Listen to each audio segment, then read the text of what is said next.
So what's up, everybody? Today what we're going to do is we're going to make use of our Radius server to log into the Edgerouter X that I have set up here. Um, yeah, so let's get started. First thing you're going to need to do is add a user, and I'm going to do this mostly in the GUI, kind of out of irony. Usually would like to do this some other place. I'm going to use the username of I wish I were a Cisco.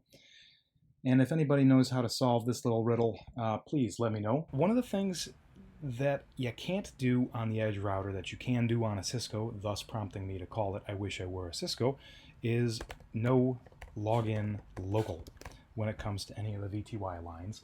And that basically is going to stop you from using a local password on the Cisco router itself.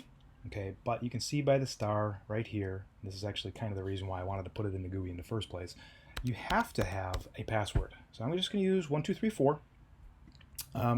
And in the real world, I would probably set this to be something much more difficult than 1234 for security reasons. But you do you.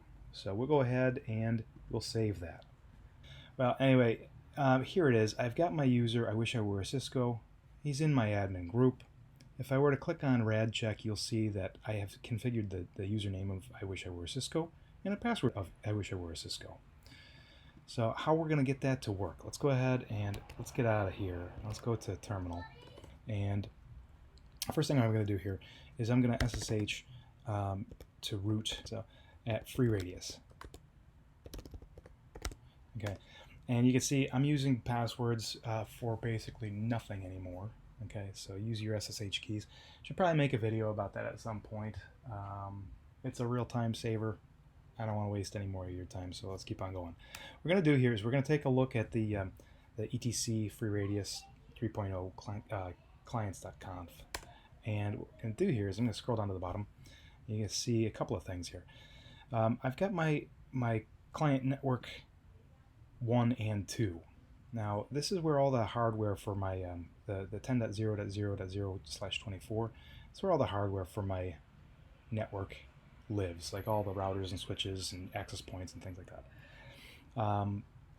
And I did have to poke another entry in here, so the private network 2 for the server itself, because I do have my Radius server out here at 10.20.0.2.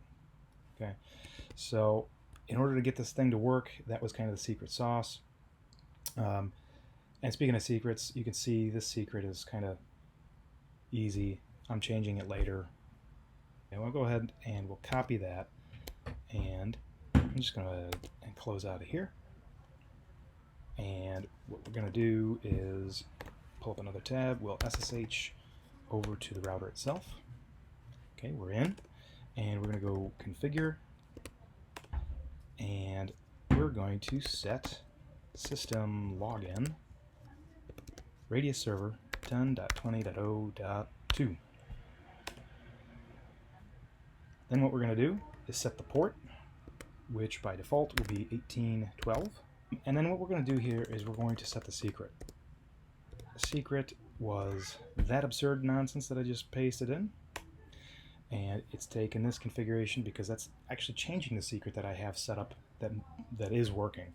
Okay, those are the three things that you need: IP address, the port, the secret.